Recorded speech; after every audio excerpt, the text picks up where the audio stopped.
Phone की घंटी बज रही थी। मोहित ने घड़ी देखी, सुबह के 7 बज रहे थे। उसने फ़ोन उठाया। उधर से आवाज़ आई, मैं थाने से बोल रहा हूँ। एक स्त्री रेल से कटकर मर गई है। उसके फ़ोन में लास्ट डायल में आपका नंबर था, इसलिए आपको फ़ोन किया। मोहित को तो काटे खून नहीं था। रात तो मौसी से बात हुई थी। बेहद उदासी भरी हताश सी बातें कर रही थी। कल जो कुछ घर में हुआ बता रही थी। आवाज में भी बहुत कमजोरी थी, लेकिन वो थका हुआ था। उसने कह दिया, मौसी कल शाम घर आकर विस्तार से बात करूंगा। पर अब तो जल्दी से थाना भागा। लाश मोर्चरी में रखी हुई थी। उसने मौसा जी को फ़ोन किया, जो बिजली विभाग में कार्यरत थे। 2 साल पहले ही रिटायर हुए थे। मौसा जी को तो लगा उसकी बात सुनकर सांप सा ही सूंघ गया। मैं आता हूँ कहकर उन्होंने फ़ोन काट दिया। मोहित सामने पड़ी बेंच पर बैठ गया। उसकी आंखों से आंसू बहने लगे। मौसी माँ की लाडली बहन थी, उनसे 6 साल छोटी थी। मोहित भी मौसी के दिल के बहुत करीब था। सोच में डूब गया मोहित। माँ बताया करती थी, जब उनके जन्म के बाद मौसी पैदा हुई तो सबको खल गई, क्योंकि सबको लड़का चाहिए था। उनके होने से पहले लड़की जानकर कई गर्भपात करा दिए गए थे। उस बार लड़का होने की रिपोर्ट पर ही बच्चा पैदा किया गया, पर हुई लड़की। किसी को बर्दाश्त ही नहीं हुआ। कोहराम समझ गया। कोई शगुन नहीं हुआ, बस मातम ही हुआ। उन्हें कभी कोई प्यार माँ बाबूजी का नहीं मिला, बल्कि छोटी छोटी गलतियों पर पिटाई होती थी। माँ पहला बच्चा थी, इसलिए उनको सबका लाड़ मिला। बाद में कई गर्भपात के बाद छोटा भाई आने पर तो उनकी हालत और ख़राब हो गई। इस तरह से नौकरानी वाली ही हो गई। स्कूल तो भेजा गया उन्हें, पर पढ़ाई की कोई सुविधा नहीं दी उन्हें।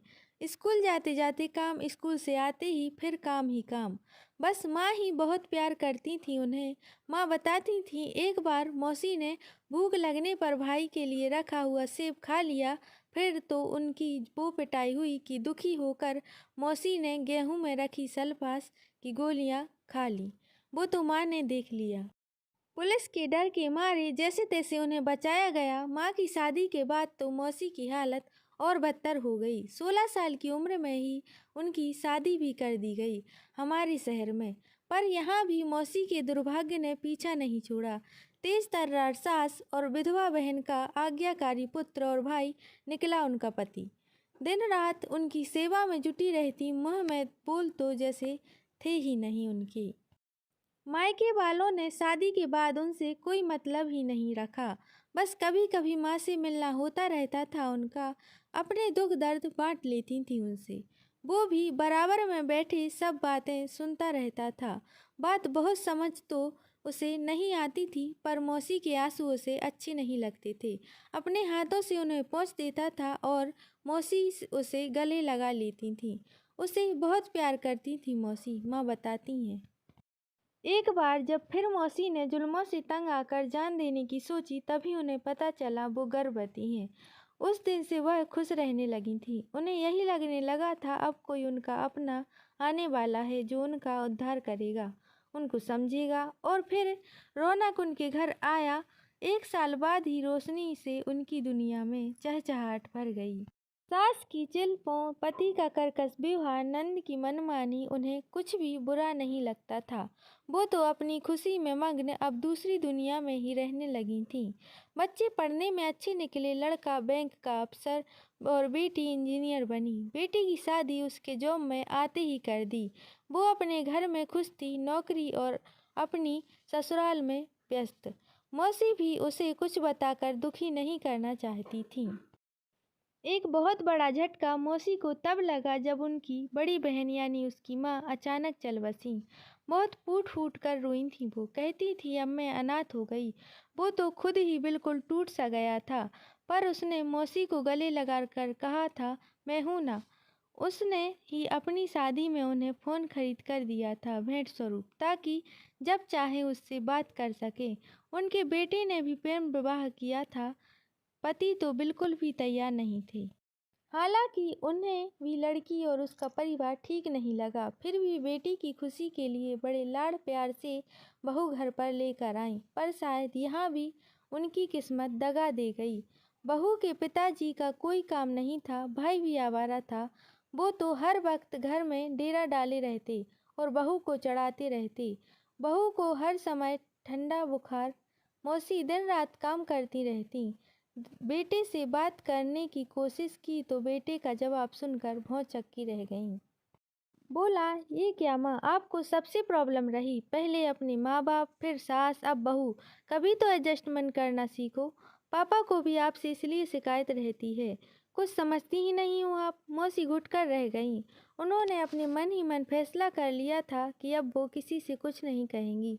जब बहू के पैर भारी हुए, वो सबसे भारी भक्त था उनका। काम भी सारा करती, ऊपर से बहू के इल्जाम। इन्हें मैं खाती हुई अच्छी नहीं लगती, तभी वही बनाती जो मैं नहीं खाती। अब बहू को रौनक की बुआजी का भी पूरा संरक्षण प्राप्त था। मौसी तो खाना बनाने से पहले बहू से पूछ कर आती थी क्या खाना है, पर अगर वो बेटे से ये कहती तो बेटा सही क्यों मानता। उसे भी यही लगने लगा था कि माँ में ही प्रॉब्लम है, तभी कोई पसंद नहीं करता इन्हें। बहू की माँ लोकल होने की वजह से रोज ही बेटी से मिलने आती और ज्ञान बघाड़ जाती क्या क्या खाना है। मौसी रसोई में उसे पूरा करने में जुटी रहती, कभी जूस, कभी फल, कभी मेवा, कभी दूध। इसी बीच बेटे का ट्रांसफ़र हो गया। पति ने बैठक तक खुद को सीमित कर लिया। मौसी चुपचाप सबकी बातें सुनते हुए कामों में लगी रहती। पर जिस दिन दूध जैसा पोता घर आया, मौसी फिर निहाल हो गई। सब दुख भूल गई, सपने बुनने लगी। पर सपना तब टूट गया जब बहू ने पोते को हाथ भी लगाने को मना कर दिया।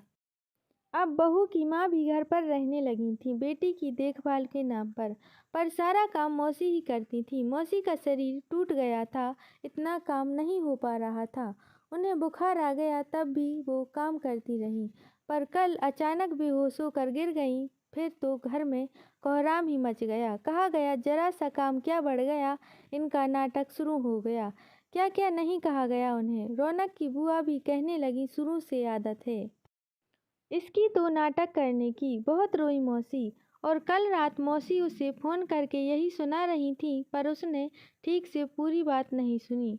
सोचा कल जाकर खुद मिल लेगा, पर शायद उन्होंने मन तभी बना लिया था।